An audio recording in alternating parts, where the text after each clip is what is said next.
Bora, gente, bora dar sequência com outro painel incrível que eu já vou chamar aqui. Nossos queridíssimos Leandro e Adriana, para a gente fazer esse papo sobre beleza e realidade, né? Tão importante a gente colocar isso na pauta. Então, primeiro, gente, já queria agradecer imensamente a presença de vocês e já pedir para a gente já começar. Conta um pouquinho quem são vocês na fila do pão, gente. Fica à vontade, Leandro. Então eu começo. Tudo bem? Primeiramente, bom dia para todas e todos aí. É um prazer estar aqui novamente. Raoni, obrigado pelo convite. Quem é o Leandro na fila do pão? Essa pergunta é sempre maravilhosa, né? Inclusive para a gente pensar a fila do pão enquanto algo super inerente ao corre também, né? Como que é a gente aqui na fila do pão? Eu me percebo como uma pessoa aí também tentando trazer um pouco desse resgate das vivências ancestrais apagadas, né? Então eu estava ouvindo no outro painel essa possibilidade da gente honrar a nossa ancestralidade no sentido de produzir experiências mais autênticas.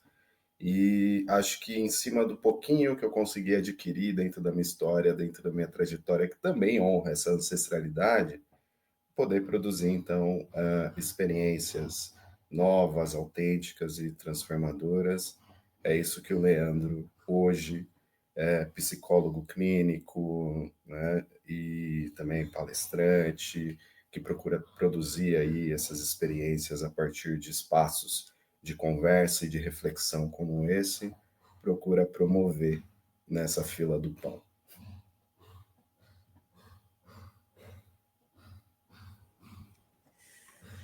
É tão interessante começar, né? Eu estou ainda aqui atravessada pela mesa anterior. Quero agradecer muito as falas de Maria Helena, de Vani, e a responsabilidade de vir depois dessa mesa, né? Muito, muito maravilhoso ouvi-las. Assim, não consegui ouvir tudo, mas o que eu consegui foi muito maravilhoso. Bom, primeiro quero falar que o pão é um lugar bem caro para mim. Eu amo pão. Mas, acima de tudo, eu fico pensando assim, né, como é que é esse nosso corre com tantas atribuições, com tantos atravessamentos, né? O que que significa o meu corpo de mulher negra, né? Mãe, companheira, professora, psicóloga, clínica, palestrante, supervisora clínica. Então, o meu corpo ele também chega aqui, né, atravessado por todas essas vertentes, né? O meu corpo ele já chega sendo um corpo universo, né? Desse lugar todo que eu componho, essas diferentes frentes, né?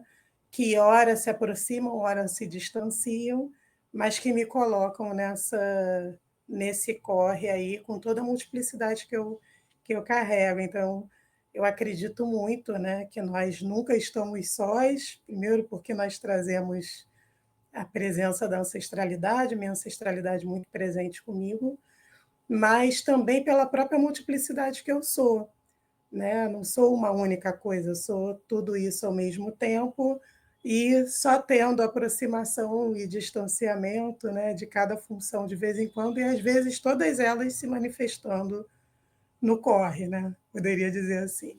E sejam muito bem-vindos. É uma baita honra ter vocês aqui, viu? De coração. E, gente, a primeira pergunta, e vou até dar uma pequena contextualizada, porque a gente está aqui dentro de falando sobre um mercado que tem um poder de construção de imaginário, e como foi colocado também, né, dentro dessa narrativa seletiva, ele faz um recorte sobre aquilo que é possível ser acessado pela gente para a gente poder se construir a partir de um pequeno recorte. E eu percebo muito uma coisa que eu queria muito perguntar para vocês, e já vou fazer a pergunta para parar de falar, que é: dá para a gente desassociar beleza do corre? Porque a impressão que eu tenho é que a beleza, quando a gente fala de mercado, tá? E formação de imaginário, tá sempre nessa relação de ele é um momento estático do seu dia, onde você está apto a estar photoshopado, né? Tá cheio lá de coisas para se mascarar para um mundo que vai interagir com você. Mas e a beleza de estar dentro da Sé às 6 da tarde, empanturrado de gente, você não deixa de ser belo por causa disso. Mas isso faz parte da realidade. Entre sonhos, desconstruções, revisões, existências, isso tudo num dia só, como vocês comentaram, né? Tudo dentro da realidade do dia a dia. Dá pra gente desassociar o ser belo da realidade factual que a gente vive no dia a dia? Bom, não sei, não sei. A Adriana quer responder primeiro? Como que a gente faz aqui? Não, eu, Fique eu aberto, fica à fico vontade. pensando, né, Leandro? Fico pensando que a gente precisa começar pela própria discussão do que é ser belo, né? E como que esse belo foi garantido para nós, pessoas negras, na fila do pão, né? E aí eu acho que o pão é muito bom, assim, porque fala da materialização do real, né? E aí eu fico pensando assim, primeiro, e aí vou fazendo um bate-bola com você aqui, né, Leandro? Mas Perfeito. como que chega para a gente o direito de se compreender como belo, né? Porque dentro desse corre, né, racista, o belo não é um direito que nos é garantido. E aí, Ivani falou algo assim que eu achei muito maravilhoso, né, desse lugar de como que nós, pessoas negras, somos sempre convocados para dar conta do todo, né? Mas como é que foi, né? E como é que é para nós, pessoas negras, encontrarmos com o belo a partir, né, de uma branquitude que se instaura no cotidiano de forma atroz sobre nós. Como é que é esse encontro com o belo? E aí você falou de São Paulo, da Sé, né? Eu estou falando do Rio de Janeiro, dentro de um metrô cheio, subindo a Avenida Brasil, indo para a Baixada, né, com o transporte público, né? Às vezes eu sou professora universitária, quando eu escuto os meus alunos falando, vim lá de não sei aonde para poder estar aqui numa faculdade particular, né? Como é que é esse belo? Então eu fico pensando assim que a gente seria interessante a gente conversar, né? A esse corpo negro foi dado o direito de ser visto como belo, né? Essa seria a primeira reflexão, né? Como é que ocorre da própria construção de se ver belo e de se perceber belo? Perfeito, Adriana. Acho que a gente tem esse ponto, ele é central aqui. Eu acho que já tem uma complexidade muito grande para a gente discutir isso pela própria subjetividade de ambos os conceitos, né? Tanto beleza quanto corre, né? Afinal de contas, o que é o corre, né? O corre, para cada pessoa que eu perguntar aqui o que é o corre, a pessoa vai ter uma própria visão autorreferenciada do próprio corre. A gente vai lidar com definições muito distintas aqui, muito diversas, e eu não vou me atrever a definir aqui o que é o corre, né? Mas cada um vai saber. Eu sei que cada um que está nos assistindo agora, só da gente falar corre, já sabe do que a gente está falando, né?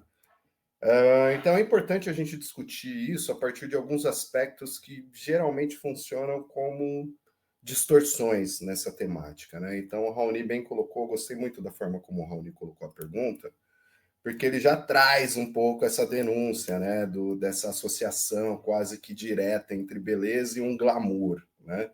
Aquela coisa, aquele clichê do quem vê close não vê corre, né? E aí, acho que a gente pode considerar aqui que o glamour ele pode até ser um fator de beleza, né? Um único fator de beleza, dependendo do tipo de composição e etc. Como pode ser também, enfim, tem várias coisas que fazem menção a um glamour que eu acho super cafona ao mesmo tempo, sabe? Então pode ser o não belo também, né? Mas a gente tem uma espécie ali, os nossos desejos, eles são socialmente desenhados para valorizar demais o glamour, né? E aí acho que isso também se soma, aí pode se somar todo esse ambiente de tensionamento gerado pelas redes sociais, né? Que, enfim, é aquela coisa, né? Ninguém vai postar ali o perrengue. Geralmente, né, o motoca que tá, na correria ali no dia a dia fazendo uma entrega na chuva, ele não vai se gravar ali e falar, oh, mais um dia de corre, né? Então, quer dizer, tem isso que a Adriana está trazendo, né? De como a gente também tem esse ambiente que nos extrai um pouco dessa possibilidade de reconhecer a vivência, a beleza nas nossas vivências mais próprias, né? E como isso se reflete no corre também, né?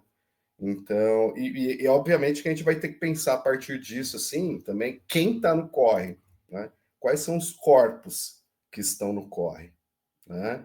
E aí, enfim, aí a coisa fica muito complexa, né? Porque a gente está falando majoritariamente aqui de corpos negros, né? Sobretudo na realidade brasileira, e esses corpos não são pensados para ser colocados num lugar de beleza. Então não pode ter glamour no corre, né? Se o glamour é associado tão diretamente com beleza. E quando tem alguma associação de glamour, no corre é por uma mera estratégia de exploração, né? Aquela coisa do glamour em cima de um trabalho precarizado, né? Que é tido ali associado como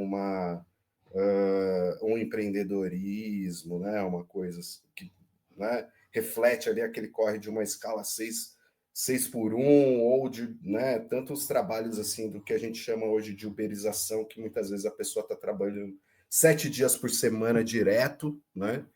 E entra essa estratégia, essa ferramenta extremamente racista de colocar essa pessoa num lugar de empreendedor de si mesmo, né?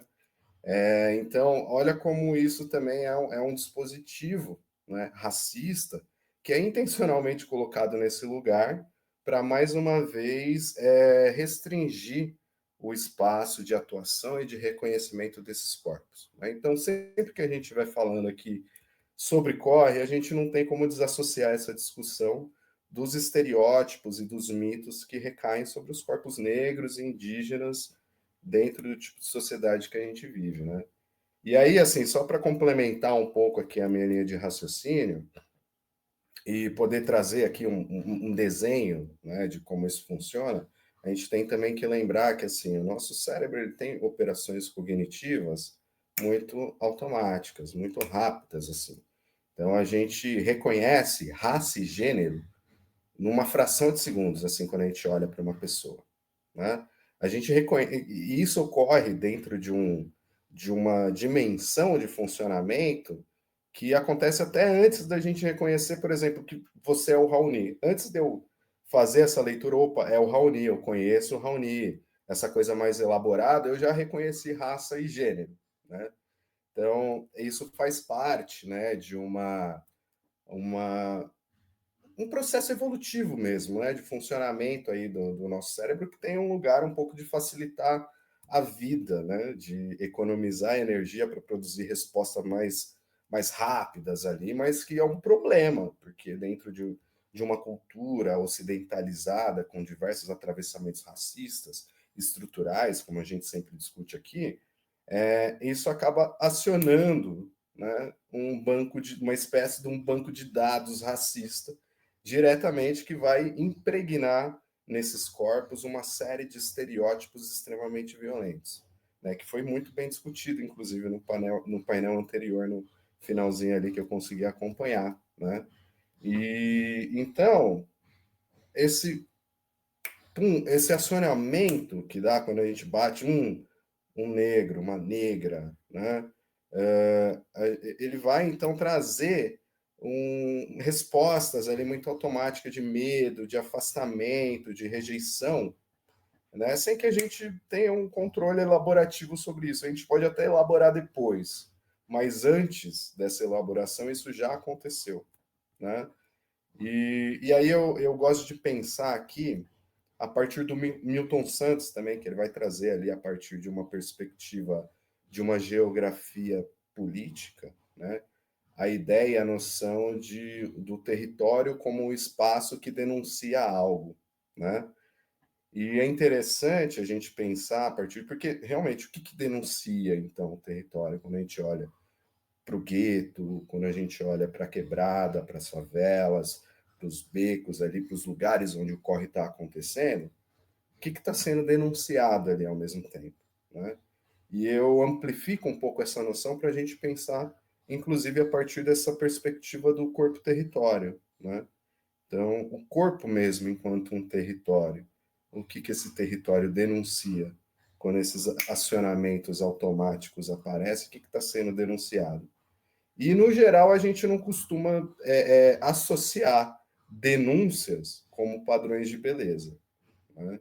Até porque, enfim, isso está colocando a gente diante de questões muito problemáticas que estão profundamente internalizadas na gente, que a gente tem uma ideia de rejeitar um pouco, né? Não sei, o que vocês acham aí? Diana, fica à vontade se quiser comentar.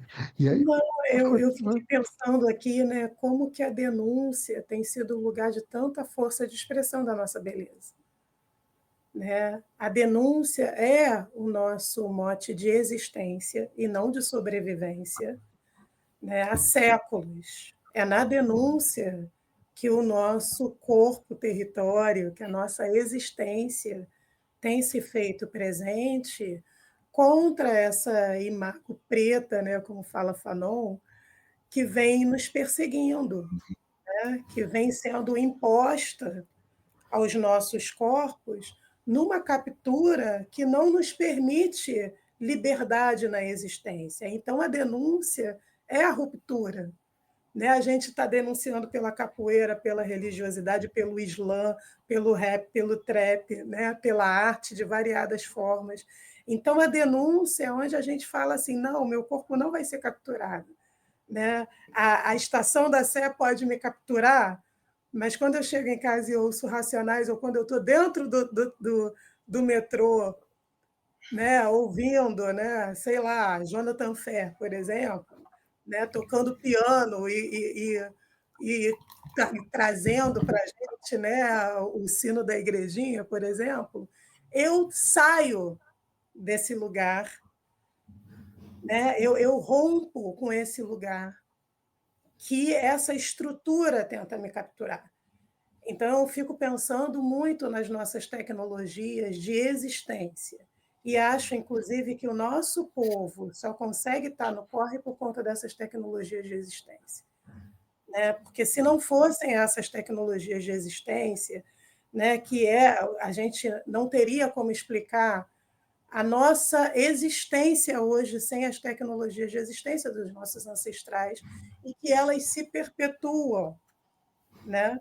Elas vão se reconfigurando, elas vão encontrando novas formas de expressão para nos garantir esse corre quer, porque o corre está na pessoa que está dentro da sé, ou se a gente estiver dirigindo um carro, né? O corre para os nossos corpos não importa aonde nós estamos, sempre é o corre, né? Estando na base ou estando no topo, né? Então, eu acho que a gente precisa, muito interessante, assim, acho maravilhoso você trazer essa compreensão de corpo-território, né? Porque o nosso corpo é o próprio território, né? Leda Maria Martins vai falar, né? O que seria de nós sem a força dos congados, né? Sem, por exemplo, uma legião todo um coletivo da Boa Morte. O que seria de nós?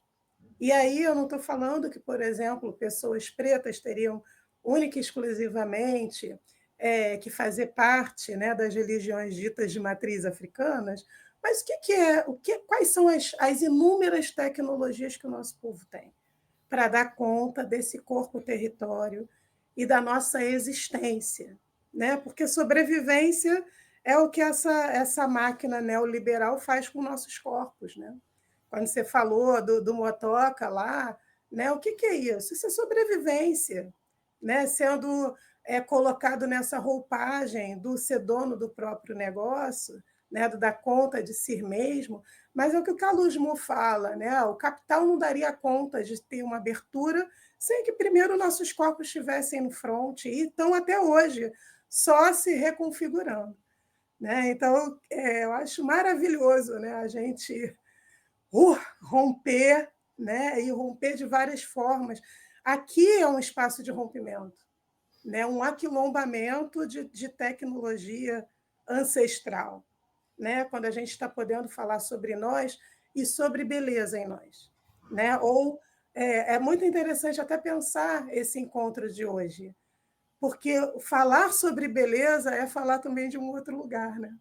E aí eu acho tão maravilhoso a gente poder ter outras formas de narrativa que não só sofrimento, né? Como é que a gente chega no belo? Como que a nossa denúncia fala do nosso belo? Uhum, uhum. Você falando, Adriana, me remete um pouco da própria proposição da Conceição Evaristo, né, a respeito do que é produzido no gueto, né? Então, pensando mesmo o gueto como esse espaço para onde a gente é empurrado, né, para onde a gente é compelido a produzir as nossas vivências, né? Essa delimitação geográfica e subjetiva, né? Mas que ao mesmo tempo é a partir do gueto que a gente vai produzir essas experiências, né? Como você muito bem mencionou, do rap, das escrevivências mesmo, né? Como ela diz, e que essas experiências por si só produzem aquilombamento, né? Então acho que a beleza ela vai estar muito bem localizada aí nessa nossa capacidade de subverter, né, o gueto para onde a gente é empurrado, enclausurado, através de estratégias de aquilombamento que transpassam o espaço físico, né? Então, como esse aquilombamento que a gente está produzindo aqui. Mas é importante a gente sempre ter em mente que assim são muitas armadilhas que o racismo está sempre colocando diante da gente, né? E eu lembrei também eu estava recentemente, aí, essas últimas semanas, dando uma palestra sobre colorismo, né, numa empresa, e, enfim, a gente estava discutindo um pouco dessa questão, né, esse sistema de hierarquia racial, né, da supremacia branca que vai, então, estabelecer essa pigmentocracia, que vai hierarquizar os corpos negros a partir do seu distanciamento, do sua aproximação ali com os traços mais marcados de africanidade, né? E um participante levantou uma questão que me pegou demais, assim, né? Porque hoje também existe outras camadas aí, né, que a gente pode discutir aqui, que começa a ter um pouco dessa coisa, né, a partir justamente de ações antirracistas, né, que vão chamar a importância de existir representatividade e tudo mais, e como isso vai também subvertendo uma estratégia antirracista e levando para lugares assim de um tokenismo, né? De uma coisa assim de ter o amigo negro ou de ter uma pessoa, um token ali para ocupar um lugar visível, né? Numa empresa ali, um lugar estratégico e tudo mais. E como isso é instrumentalizado, né? No sentido de que muitas vezes você tem, um pretão mó bonitão lá, com a pele super escura, estilosão, sabe? De dread, todo com as roupas produzidas, assim, que fica super bonito na foto, né? Para uma empresa comunicar, falar, ó, esse cara é o cara que ocupa uma tal posição estratégica ali, né? Aí o quanto ele de fato tem autonomia para produzir é uma outra discussão, né? Mas assim, ocupa um lugar e que muitas vezes, olha só, e aí isso é uma discussão que a gente não está tendo, né? Dentro do colorismo, nem sei, talvez isso vire uma outra coisa, a gente ainda não sabe, né? Mas às vezes até um cara com sei lá, um tom de pele mais claro, traços menos marcados, né, com a africanidade, pode ser preterido porque é simplesmente um cara comum que está no corre, sabe? Assim, não expressa toda essa hiperprodução, assim, uma coisa que também cria um novo estereótipo, né, de um negro ideal, né, para poder ser instrumentalizado. E aí, assim, fez um boom na minha cabeça. Eu falei, caramba, a gente não está falando sobre isso, né? Então, e aí eu lembro a Bárbara Carini falando, né, que a gente está o antirracismo sempre um pé atrás do racismo, né? Então, cara, a gente estrutura o nosso pensamento, a gente traz concretude para as experiências que a gente vive no nosso corpo, a gente traz cientificidade para isso, né? A gente elabora ali as nossas discussões, mas aí quando a gente já tá aqui com isso mais ou menos bem delimitado ali, bem fundamentado, o racismo já está lá na frente. A gente nem conseguiu fechou uma coisa aqui, a gente já tem que pegar outra, sabe? Então, cara, também é um corre muito constante, né? Isso. E a gente tem que tomar muito cuidado, porque como isso funciona, né? Para criar novos estereótipos, novos marcadores corporais que continuam nos enclausurando, né? E nos impedindo de criar referenciais mais autênticos de beleza a partir do nosso próprio corre. Perfeito. Gente, eu queria fazer uma pergunta para vocês. Não sei se vou fazer direito, tá? Então, se eu me bagunçar aqui, vocês me corrijam, por favor. Pode puxar minha orelha. Porque é uma coisa muito interessante quando a gente começa a ver, né, esse padrão estético que é imposto para a gente, ou seja, da qual a gente é negligenciado a partir do corpo real e diverso, que existem marcadores que são muito interessantes, que se demonstram, né, na publicidade, na comunicação, onde o corpo desse negro universal, que ele vai ficar entre Idris Elba, Michael B. Jordan e Lázaro Ramos, né? A negra universal, que vai ter todo um contexto, né, de Thaís a Isa nessa grande mistura, a eles a celebração da beleza. Tudo que não se parece com eles, a celebração do corpo-máquina. Porque a impressão que eu tenho é que a gente não, como vocês falaram do Motoca, né? Nunca vi uma campanha mostrando a realidade de alguém, celebrando aquela beleza. Para ele é só o corpo-máquina, porque ele só funciona de fato para. Ele só funciona. E a função dele é funcionar, não é existir. Qual que é o impacto desse distanciamento, onde se eu não tiver um padrão de hipersexualização ou um padrão de poder se tornar um objeto, mesmo que consciente, trabalhando uma relação de hackeamento, mas estando dentro de um padrão de objetificação, se eu não tiver dentro desse contexto, qual que é a minha percepção de beleza e como eu preciso revolucionar um contexto de referências para poder enxergar beleza naquilo que é real? Não sei se ficou claro a pergunta, gente. Acho que sim, e ela é bem difícil de responder, viu, Ramon? Bom, não sei se você quer trazer, Adriana, como que. Então, eu acho que a pergunta do Raoni dá para a gente pensar junto com o que você falou por último também, né? E sem trazer, eu acho que quando a gente está pensando, porque, ao meu ver, cai bem no que o Leandro falou, né? Como que o racismo está sempre à frente do antirracismo, mas me parece que a gente, às vezes, perde um pouco a mão, porque a gente esquece de tratar o racismo cotidianamente dentro de uma lógica interseccional, sabe? Então, pensando racismo se configurando com outras máquinas de poder, né? Então, quando a gente pensa, e aí vou chegar no que a Rony está trazendo, assim, quando a gente pensa numa lógica neoliberal, a gente precisa entender qual o uso que essa máquina de poder faz constantemente de tudo que pode se apropriar. né? Então, mulheres negras começaram a falar dos seus cabelos, rapidamente as grandes empresas se apropriaram, porque aquilo dali, ou seja, esse corpo precisa ser visto agora nesse lugar. Não dá para a gente deixar passar 56% da população e não ganhar dinheiro com isso. Então, o que é isso? Né? Eu acho que a gente está falando de neoliberalismo, conjunção com racismo, com gênero, com classe, porque aí a gente vai ter desde o produto para a base, como o produto para o topo, para dar conta desse corpo. Né? Então, rapidamente, a lógica neoliberal faz assim, ufa, deixa eu dar conta e capturar isso aqui.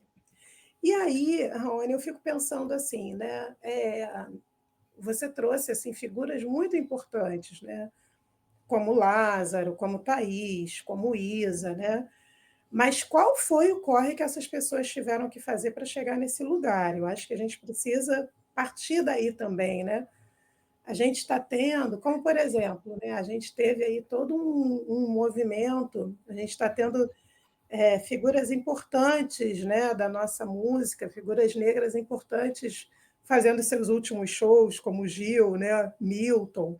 Mas qual foi o corre dessas pessoas, né? Djavan, qual foi o corre dessas pessoas para chegar no lugar que elas chegaram? Então, eu acho que também, quando a gente tem uma referência como Isa, como Thaís, assim, que a gente não tem discussão sobre isso, né? Mas como é que era a beleza delas quando elas ainda não estavam nesse lugar? Né? Num lugar que foi conquistado, né? Como lugar Lázaro, vem de um lugarejo. Né?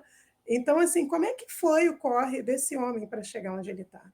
Então, eu acho que tem uma coisa assim que a gente tem que tomar muito cuidado de como que o corpo também é altamente apropriado quando ele chega num determinado lugar. Sabe? Então, essa captura. A gente não tem como fazer uma análise disso e pensar subjetividade, pensar beleza, pensar propaganda, sem entender o lugar que essas máquinas de captura do mercado vão trazendo. Porque senão a gente também fica, sabe? A gente fica patinando.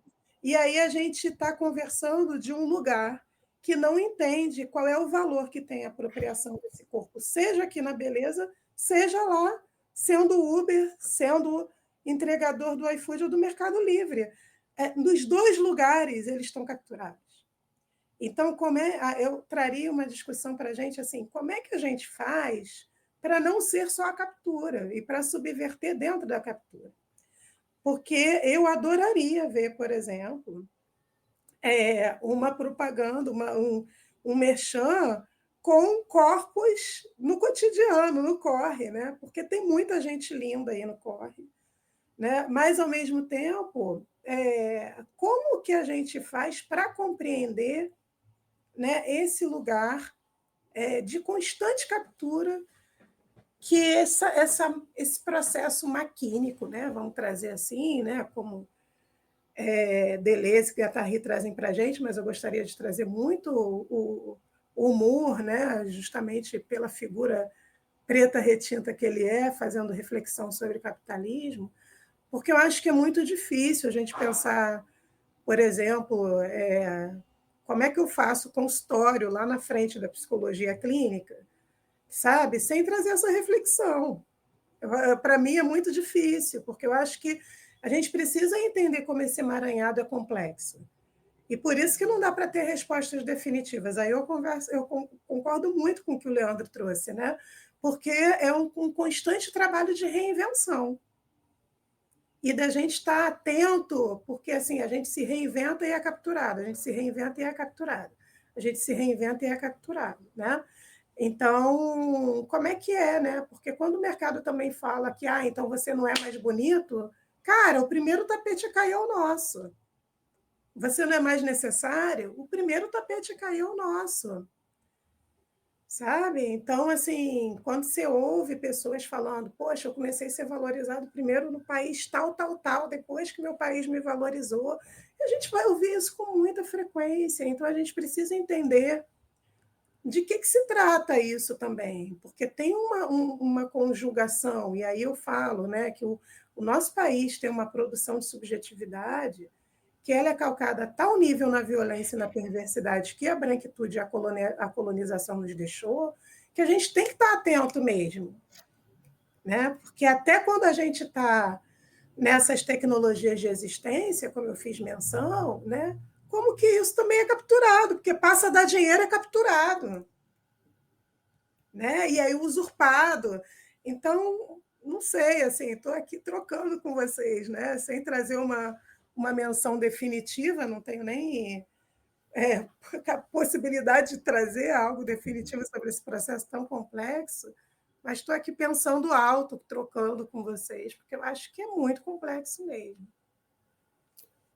Não, perfeito. Acho, assim, irretocável sua fala, Adriana. E acho que leva a pensar mesmo essa coisa do enfrentamento constante, cotidiano, né? Que é cansativo, cansa, a gente precisa de um pouco de respiro também, mas não dá para achar que esse enfrentamento vai acabar, né? Então, mesmo pensando essas figuras mais, né, que hoje entram dentro desse campo do glamour, então a gente mencionou Lázaro Ramos, Thaís Araújo, que são super referências para todo mundo, toda pessoa preta que de alguma forma visa esse lugar de sucesso, né? De cara furar a bolha mesmo e tem que isso tem que acontecer de fato, né? Mas eu também fico pensando porque para a gente também não cair na armadilha de achar que acabou o enfrentamento para eles, né? Que eles chegaram, atingiram um lugar ali de poder e pronto. Não, eu fico imaginando também o enfrentamento cotidiano que eles têm ocupando esses lugares de poder, né? A complexidade do que deve acontecer ali também, né? As denúncias que devem ser suscitadas nesse lugar, né? Então, e aí eu penso também a partir a Zingeri, né, que é uma filósofa brasileira aí que vai falar bastante sobre o Ocidente e a afro-referência, e ela traz uma colocação muito nesse sentido, né, que ela fala do esforço contínuo e cotidiano que ela tem para se despir do Ocidente a cada dia que ela acorda, né? E aí, por Ocidente, a gente está falando justamente dessa violência colonial que é intrínseca à nossa cultura ocidental, que acho que contempla toda essa relação interseccional que a Adriana bem colocou, né? Então, é importante a gente estar, como a Adriana disse, atento e não cair no conto aí do vigário de que a gente vai ter um momento de paz, assim, no sentido de não precisar mais enfrentar, né? Então, o que, que a gente tem que fazer desse enfrentamento, né? Eu espero que cada vez mais espaços como esses em que a gente possa fazer isso de uma forma enriquecedora, assim, que abarque, contemple as nossas dores, né? Que sejam espaços seguros e que isso produza boas experiências, porque a gente vai ter que produzir boas experiências no nosso enfrentamento, senão a gente não dá conta, né? Senão a gente não aguenta, a gente não resiste, né? Perfeito. Gente, e é tão lindo que vocês trouxeram, porque antes de ser qualquer coisa, ser preto, né? E tem uma notícia que para mim foi muito marcante de que a Oprah Winfrey sofreu racismo, uma das mulheres mais ricas do mundo, foi comprar uma bolsa na Suíça e não pôde comprar a bolsa porque a vendedora falou: você não tem dinheiro para pagar essa bolsa. E isso é muito incrível que vocês trouxeram. Eu vou fazer uma pergunta um pouco mais curta, que a gente já está chegando no final do nosso painel, mas pensando em todo esse processo, é, como vocês enxergam hoje um adolescente negro que vai ali pegar todo esse contexto meio que na crista da onda para se formar gente? Como é que vocês veem hoje essa relação dessa jornada de construção de uma identidade que já nasce tão violentamente atravessada? e dentro do confronto? Cara, eu acho que isso esse dentro do confronto, né? É, é importante pensar um pouco nesse contexto, nesse conceito que a própria Neuza Santos Souza vai trazer, né? O que é uma ideia assim de uma guerra contra o próprio corpo, né? Que vai expressar mesmo uma relação tanto persecutória, né? E aí a gente vai começar a falar no nível do funcionamento mais psíquico, emocional aqui, que essa relação persecutória está constantemente produzindo um estado de tensão, né? Que é constante, que é cotidiano e tem a ver com todo um processo de identificação, né? Então, ali a partir fazendo a conversa com Lacan, a partir dessa ideia de estado do espelho, né, que seria aquele momento mais inicial ali na fase de entendimento de quem eu sou, né? Quando ali uma criança consegue pela primeira vez se reconhecer no espelho, né? Quando a gente fala, opa, tem alguém ali, portanto tem alguém aqui, né? E aí a grande problemática por trás disso, assim, de forma bem resumida, é que o espelho da cultura é branco, né? Então, que tipo de identidades esse espelho promove, né? Que tipo de narrativas, né? Então a Neuza vai dizer que a nossa autoimagem, né? As narrativas próprias e autênticas, elas vão ser manchadas aí, distorcidas por essa espécie desse espelho branco, né? Que vai impor expectativas aos nossos corpos e isso não começa na adolescência, né? Então, acho que a ideia aqui é a gente poder pensar estratégias para subverter isso, de fato, né? E aí, enfim, até aproveitar aqui para trazer um exemplo de um projeto que está acontecendo, inclusive, nesse exato momento, né? De uma amiga muito querida aí, Ana Paula, um grande salve aí para ela, se ela estiver nos assistindo, que, enfim, é um projeto assim incrível e necessário que eu acho que ele ocupa um lugar fundamental para a gente discutir isso aqui, né? De uma forma propositiva mesmo, né? A gente está discutindo a beleza pelo prisma do corre. Então, um projeto que se passa ali dentro das escolas, né? Ele surge ali a partir de uma disciplina eletiva, né? De um colégio estadual aqui de São Paulo e que vai trazer arte, tecnologia, ancestralidade negra para poder trabalhar perspectivas afrofuturísticas, né? Então, vai se utilizar ali de atividades interdisciplinares e envolvendo ali palestras, oficinas criativas, sessões de fotos e etc., né? E agora em novembro está rolando uma agenda muito massa assim de desfiles de moda afrofuturística, né? E aí todas as peças, né, as roupas são idealizadas e produzidas pelos próprios alunos, sabe? Então é colocar quem está no corre para produzir o corre, sabe? E atribuir beleza a esse corre, né? A partir de referenciais aí afrocentrados mesmo, né? A partir do próprio corre. Então, eu acho assim, tá uma coisa muito massa, muito magnífica. Eu precisaria ficar aqui um tempão discutindo tudo isso, mas fica mais fácil indicar para vocês aí. Procurem esse projeto. Deixa eu até puxar aqui, que eu anotei em algum lugar o arroba para não dizer errado para vocês. Ele chama arroba Afrofuturismo em Movimento _SP. Né? E aí, assim, vejam lá o que vocês encontram, o que está acontecendo, fortalece o projeto e utilizem isso como inspiração para experiências aí mais afro-referenciadas, né?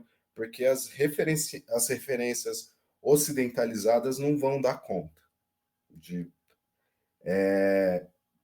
resolver, de suplantar, de emancipar a gente a partir dessas problemáticas que a gente está discutindo.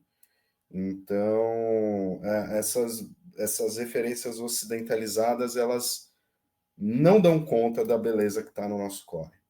A gente tem que buscar esse outro tipo de referência E o convite que eu faço para vocês é: vejam isso, procurem outras coisas, criem novas perspectivas, porque é a partir disso que a gente vai conseguir construir o novo.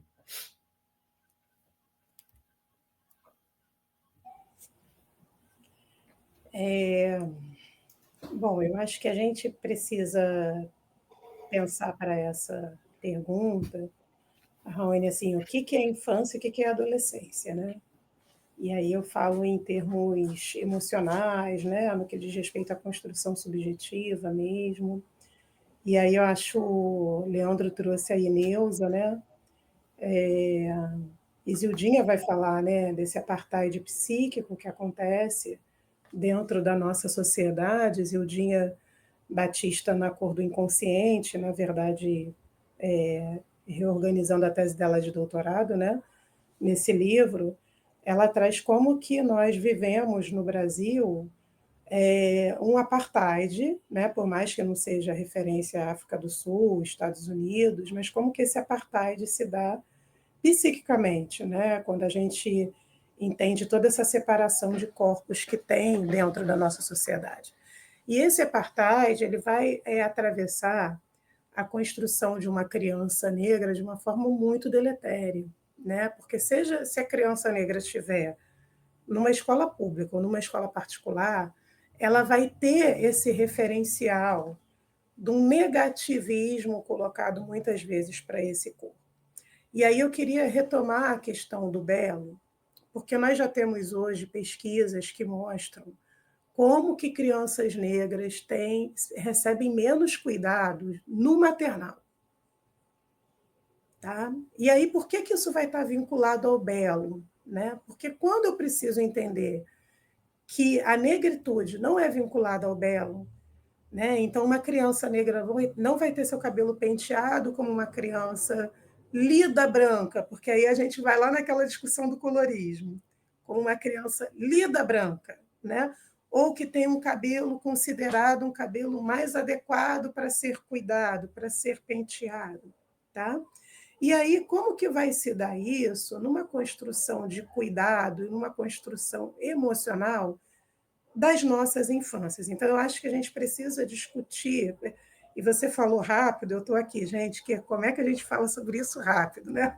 Porque, veja bem, eu acho que uma coisa é a gente pensar primeira infância, outra coisa é pensar segunda infância, outra coisa é pensar pré-adolescência e adolescência. Porque o que vai acontecer com as nossas crianças? As nossas crianças, elas perdem o direito, tá, de uma infância bem vivida apenas pela infância. Tá? O racismo ele infiltra a infância de crianças negras, e aí volta essa discussão novamente, independente da classe social que essa criança esteja. Né? Porque se essa criança tem condição de adentrar a escola XYZ elitista, ou se ela está acessando a escola pública XYZ, o corpo dela é marcado pela negritude. Né? E Bell Hooks vai nos falar isso, Sueli Carneiro, Lélia, primeiro raça, né? Primeiro a cor, depois todo o resto. Né? Então, se a gente não entende isso dentro da nossa sociedade, a gente fica assim um pouco atravessado nas nossas análises. Então, a infância, a gente precisa discutir essas infâncias que são perdidas. Porque se eu preciso, por exemplo, falar com a minha filha sobre racismo, eu já tiro dela um direito de uma infância vivida sem tensão. Né? E aí a gente precisa conversar sobre isso, porque o tensionamento na vida de uma criança negra começa muito cedo. Né? Eu me lembro que momentos que às vezes minha filha tinha aula de história na escola e tinha outra aula de história em casa. Né? Para problematizar o que é isso, o que é essa imagem, que corpo é esse que está sendo colocado aqui. Né? De ter que problematizar, ir para o front na escola, porque mesmo com a 10.639 a gente não tem uma garantia. Ih, meu brinco está vivo hoje, vou deixar ele cair. A gente não tem uma garantia de realmente essa existência ser trazida na plenitude. Né? Há pouco tempo eu fiquei muito feliz, por exemplo, porque a gente pôde aqui num trabalho comunitário, familiar, ajudar minha filha, que hoje tem 12 anos, a construir um painel sobre Lélia, sobre Beatriz Nascimento, sobre os agudais, sobre o Ubuntu, para falar, né, sobre uma contribuição real do nosso povo para essa sociedade. Tá? Mas hoje, né, minha filha está com 12 anos, entende? Então, eu acho que a gente precisa entender o que significa, porque aí a gente precisa trazer para essa conversa, Raoni, como é que o corre também de ser pai e mãe de uma criança negra. Que eu acho que é uma discussão que a gente precisa fazer constantemente, porque como que é o tensionamento de ser pai e mãe de uma criança negra, né? Como é que é garantir a existência de uma criança negra dentro dessa sociedade? E aí, quando a gente pensa, né, nessa construção de infância, que meio ambiente é esse que a gente está oferecendo para essas crianças, né, para que elas sejam compreendidas como parte, para que elas tenham direito de infância. Então, hoje tem trabalhos importantíssimos que estão sendo... Muito obrigada, Leandro, pela sua contribuição, mas a gente tem, né, trabalhos importantíssimos que estão sendo realizados, assim, inclusive na dimensão do cuidado. Né? O que é a dimensão do cuidado precisa ser discutida aqui como pauta antirracista. E aí, assim, pensando, adentrando pré-adolescência e adolescência, a gente tem um outro lugar, porque é o boom da transformação desse corpo. Né? Então, é a transformação dessa estrutura corporal, é a transformação dessa estrutura emocional, e emoção também é corpo é emoção, subjetividade é corpo. Né? E aí, como que isso se coloca no mundo? E eu vou trazer para a gente um outro perigo. Como que a gente está lidando com o perigo das tendências orientais como referência? Né? Porque eu tenho uma amante de K-pop aqui dentro de casa. Entende? E eu acho que a gente também precisa estar ligado nisso, porque a gente está pensando numa referência de branquitude ocidental e a gente está tendo uma enxurrada de branquitude oriental entrando, que já colocou, não está entrando, já meteu o pé na porta há muito tempo, e eu acho que a gente não está prestando atenção nisso quando a gente fala de adolescentes negros. Tá? Então, assim, eu acho que a gente tem um lugar aí do que é essa referência e um desafio grandioso, né? Porque é para além, por exemplo, de 10.639, é para além das nossas ações. Né? Como que fica a gente lidar, por exemplo, com um índice que nós temos de suicídio altíssimo em jovens negros, né? Ligados muitas vezes a uma não aceitação desse corpo, né? Uma não compreensão, porque o apartheid que o Zildinha traz para a gente, e aí a gente teria que ter uma discussão assim, de clínica, né?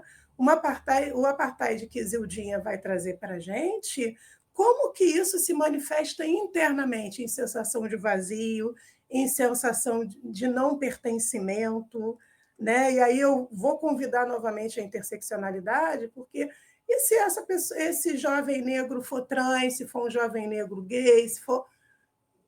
Tá, pessoal? Eu acho que a gente precisa... É muito profunda essa pergunta, sabe, Rony? Que eu acho que a gente tem uma complexidade aí e ligada ao belo. Porque quando que chega o belo para essa criança? Quando que chega a beleza para esse adolescente? Né? Porque falar isso nos altos dos meus quase 50 anos é muito mais fácil do que seria quando eu estava com 15. Então, assim, não tem fim essa discussão, né? Mas queria deixar aqui para vocês essa minha reflexão. Obrigado. Oi, Leandro, fica à vontade. O microfone está fechado. Eu sempre faço isso. Não, mas é só uma complementação muito rápida, né? Porque é o quando e o como chega esse referencial de beleza, né, para a juventude. E a gente tem que ocupar isso, né? Então, olha a importância de um painel como esse aqui hoje, né, e que possa alcançar, né, esses corpos jovens, negros, em ascensão da sua subjetividade, né? Porque sim, acho que a Adriana colocou muito bem, estão sendo o tempo todo invadidos, né? Porque o que essas perspectivas neoliberais que a gente está discutindo aqui dessa cultura ocidental faz é uma invasão, não é uma, quer dizer, eu acho que uma multiplicidade, uma pluralidade de referências, de experiências culturais distintas, pode ser uma coisa rica, uma coisa boa, né? Mas o que a gente tem é uma invasão, né? E se a gente quiser produzir experiências afro-referenciadas, a gente tem que ir atrás, ativamente, né? Então, essa é a provocação que eu quero deixar aqui, para a gente ativar mesmo esse modo de busca. Perfeito. Queria até, pensando nessa ativação do modo de busca, eu acho que tem uma literatura infantil hoje que tem ajudado tanto a gente, né? Literatura, produção de desenhos, assim, acesso a outras imagens, animes, né?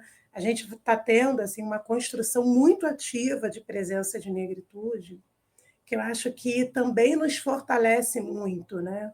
Ler sobre nós, ver pessoas como nós mesmos, né? E ainda, né, nesse corre no sentido assim de uma constante aproximação e uma invasão, né? Como você fala, Leandro, assim, do que garantir a existência, né? Mas acho que a gente tem hoje construções que se a gente correr atrás, a gente consegue ter onde se segurar, mas entendendo o tempo inteiro como que a gente se segura, né? E aí eu brinco que é igual o lutador de Muay Thai, de boxe, de jiu-jitsu, né? Tem que estar com o core firme para dar conta da pancada que vira e mexe vem, né? Né? Mas que bom que a gente tem onde se segurar, né? Porque já houve tempo de não termos, né? Perfeito. Então hoje a gente tem onde se segurar mais. Perfeito. E a gente não queria fechar esse painel antes de fazer uma pergunta. Camilo, vou pedir a gentileza de mais 5 minutinhos você aguardar só, porque o nosso querido mestre está aqui também já no estúdio, mas para a gente fechar com chave de ouro. Leandro e Adriana, por que seus ancestrais se orgulham tanto de vocês? Essa pergunta acho que é a mais difícil muitas vezes, né, cara? Acho que tem uma questão de muito respeito e honra, né, pela nossa ancestralidade que está manifesta aqui nessa conversa, né? Então, acho que tem um esforço aí para uma reintegração de tempo e espaço na nossa prática, né? Como o Fanon vai dizer, dessa, esse trauma, né? Do roubo e do apagamento do tempo e do espaço que produz essa desarticulação com a comunidade e com a nossa própria história, né? Então, acho que os meus ancestrais se orgulham de mim por eu honrar, por eu poder nesse momento honrar tudo que eles deixaram, né? E o fato de eu poder estar falando sobre isso com todo mundo que eu tiver acesso hoje para falar sobre isso e produzir novas experiências a partir da minha centralidade, né? Então, essa articulação de tempo que permite a gente desenhar um futuro emancipatório para os que estão hoje, como a gente falou muito de infância, juventude e adolescência aqui na última pergunta, também é semear o caminho para esses que vão produzir novas experiências depois da gente. Acho que essa é a honra em cima de uma possibilidade de integração que a gente pode construir aqui. Bom, meus ancestrais estão junto comigo, né? Estão aqui hoje, estão aqui no agora. Falam pela minha boca também. Então, meus ancestrais se orgulham, porque quando você estava fazendo a pergunta, eu lembrei sempre de uma música que a gente sempre cantou na nossa família em dias de festejo, que era Graças a Deus, meu Deus, pelo dia de hoje, louvado seja Deus, né? porque cada dia da nossa existência é um dia de festa. Então, meus ancestrais se orgulham de mim pela minha própria existência, pela minha boca falar por mim, mas também falar por eles, mas num outro lugar, né? Pelo direito que eles me deram de existência, pelo direito que eles me deram de poder estar aqui hoje, em liberdade, verbalizando, mas, acima de tudo, pela vida digna que eles me permitiram ter, né? Pela vida digna que eu quero que minhas filhas tenham, né?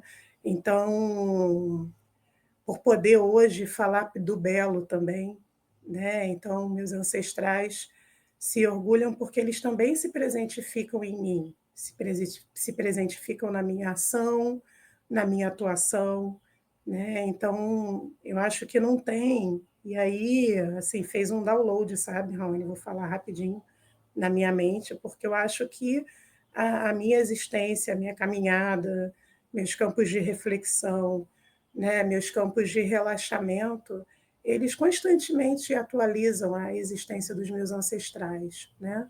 Daquilo que é o belo que pode se fazer presente, mas também da luta, também da existência que caminha junto com a resistência. Tá? Então, falo sentindo a força deles comigo. Lindo, gente. E, gente, queria agradecer imensamente. Conosco, né? Comigo e Oh, conosco. perfeito, perfeito. E eu queria agradecer muito, gente. Foi incrível esse painel. Eh, e é sempre um pesar fechar, porque são conversas que precisam ter muito mais tempo para poder se aprofundar, porque merecem ser muito mais, né, debatidas. Mas queria agradecer muito vocês. Espero que vocês possam ficar com a gente aqui ao longo do dia, que vai ser uma grande honra, tá bom? Gente, um grande beijo para vocês. Mais uma vez, muito obrigado, viu? Obrigado, Raoni. Obrigado, Adriana. Obrigada, Muito bom Leandro. poder compartilhar aí com vocês. Muito bom.